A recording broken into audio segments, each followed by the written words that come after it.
Welcome to the second and final part of the frozen shoulder series. अगर आपने part 1 नहीं देखा है, please click on the link in the description to watch it.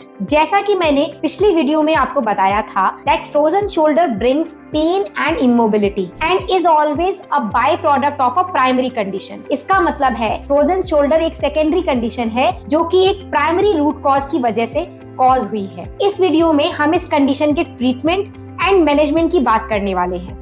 So now let's talk about both the widely available treatment यानी वो treatment methods जो आपके आसपास के क्लिनिक्स में अवेलेबल हैं एंड फिर हम बात करेंगे correct and most effective treatment के बारे में। वाइडली अवेलेबल ट्रीटमेंट मेथडोलॉजीज, कई बार फ्रोजन शोल्डर के साथ जब हम क्लिनिक में जाते हैं तो वहां हमें स्टेरॉइड इंजेक्शंस और मेडिकेशन प्रिस्क्राइब किया जाता है जो कि आपको टेम्परेरी रिलीफ दे सकता है, बट साथ ही साथ ढेर सारे साइड इफेक्ट्स और आपके रूट कॉज को वर्स्ट भी करता जाता है। दूसरा अवेलेबल ऑप्शन है ट्रेडिशनल फिजियोथेरेपी क्लिनिक्स, जहां फ्रोजन शोल्डर के लिए अल्ट्रासाउंड थेरेपी या टेंस जैसी इलेक्ट्रोथेरेपी मशीन्स का यूज करते हैं, जो कि अगेन आपके पेन को टेम्परेरीली कम कर सकते हैं, बट पेन और स्टिफनेस फिर से वापस आ जाते हैं। इन क्लिनिक्स में जेनेरिक शोल्डर एक्सरसाइजेस भी प्रिस्क्राइब करते हैं। आपने ऐसे एक्सरसाइजेस के चार्ट्स या यूट्यूब वीडियोस तो जरूर देखे होंगे। ये सारे मेथड्स आपको सिर्फ सिम्टोमेटिक रिलीफ ही दे सकते हैं, क्योंकि ये ना तो आपके प्राइमरी कंडीशन को ट्रीट कर रहे हैं और ना ही फ्रोजन शोल्डर के एडिशंस को ब्रेक करने पर काम कर रहे हैं।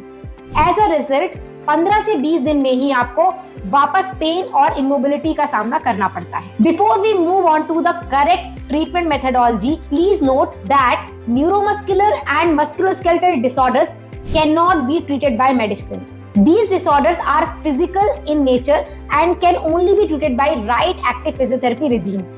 Medicines भले ही आपको सबसे easy method लगे, लेकिन they can only provide temporary and symptomatic relief for a few days. अब चलते हैं करेक्ट ट्रीटमेंट मेथडोलॉजी की तरफ। फर्स्ट एंड फॉरमोस्ट हमें आपके फ्रोजन शोल्डर के प्राइमरी एंड रूट कॉज को फाइंड आउट करना होगा। ये स्टेप इसलिए क्रूशियल है क्योंकि रूट कॉज का पता करने के बाद ही आपके ट्रीटमेंट रिजीम क्यूरेट की जा सकती है। Second step is to find out the stage of the frozen shoulder you are in, that can be stage 1, stage 2 और stage 3। Treatment regime is different based on root cause, stage of your frozen shoulder, your other physical conditions, your unique type, your healing capability and your discipline to adhere to the regime. Once the primary condition is treated, frozen shoulder के treatment का रास्ता अपने आप open हो जाता है। Here are few points that I would like to share with you which are crucial during the treatment of frozen shoulder. Point number 1, treatment exercises never come in a chart. अगर आप मेरे videos follow कर रहे हैं तो आप जानते होंगे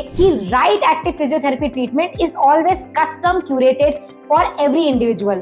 So please never ever follow generic exercises if you are suffering from a condition such as frozen shoulder. Tip number 2, exercises are not mere movements. Every exercise requires a specific muscle group to be working for it. ये सिर्फ movements नहीं है, आपको सही muscles correct alignment के साथ correct intensity के साथ परफॉर्म करने होते हैं, जो एक्सपर्ट गाइडेंस एंड मॉनिटरिंग के साथ ही पॉसिबल है। Number 3, progression and modification. Frozen shoulder में कभी भी same exercises more than 10 days perform करने से effectiveness of treatment slow down हो जाती है। They need to be progressed and modified continuously based on your recovery. With the above points, ये बात क्लियर है कि active physiotherapy is the only way to treat frozen shoulder. Point number 4, be prepared to give time. Shoulder is a complex joint, जैसा कि हमने आपको part 1 में बताया था। It works on many planes, various alignments and different aspects. Frozen shoulder के editions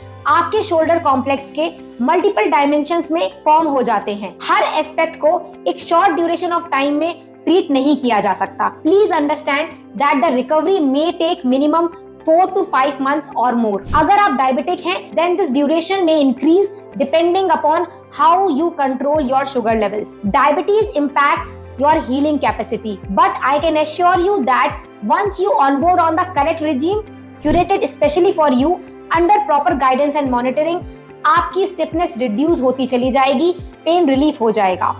But full range of motion attain करने में, you will need to invest your time, patience and discipline. But rest assured, by following all these, you will be completely out of this condition and will attain the full range of motion and strength of your shoulder. Point number 5, frozen shoulder is one of the condition where you can either apply contrast of ice and hot or mild heat on your shoulder area to relax the adhesions. Moderate या high heat बिल्कुल भी apply ना करें. To conclude this video, अगर आपको frozen shoulder हो या उसके अर्ली साइंस डिटेक्ट हो रहे हो तो please book a free consultation with us to find out the root cause so that you can move towards the correct treatment. Hope ये वीडियो आपके लिए इंफॉर्मेटिव था. Please do subscribe our channel for more such videos. Stay safe and be awesome.